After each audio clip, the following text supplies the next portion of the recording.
நீயாடா போட்ட? நான் இல்ல நீயாடா போட்ட? நீங்கள் என்ன சொல்லுங்க புரியல. ஆமா ஆமா ஆமா, உனக்கு புரியாது. எப்படிடா போட்ட? நான் எதுவும் டாய் துறை நீ தானே போட்ட? என் பேர் காத்தவராயன். எனக்கு 2 தம்பிங்க ஒரு தங்கச்சி இருக்கிறாங்க. நான் அஞ்சனாபுரத்தில் பாஸ்போர்ட் கடை வச்சு நடத்தினுவேன்.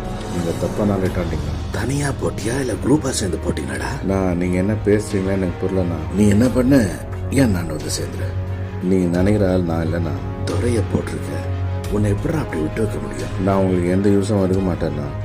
நான் உன்னை கூப்பிட்டுருக்கேன், என் முன்னாடி உட்கார வச்சிருக்கேன். என்னாண்ட வேலை செய்யடான்னு கேட்கறதுனால நான் உன்னை கெஞ்சம் நடத்தணும். நீ என்ன செய்யணும்னு உனக்கு நான் சொல்றேன். என்னாண்ட நீ என்ன வேலை செய்யணும்னு நான் உனக்கு சொல்றேன். அவனுக்கு நான் துரணை போடலாம். ஆமாப்பா, நீ போடலன்னு வச்சுப்போ. அப்படியே துரணை போட்டது நானா இருந்தா அவரை போட்டு எனக்கு உங்களை போட எவ்வளோ நேரம் ஆகும். ஆனால் நான் போடலாம். நான் கிளம்புறேண்ணா.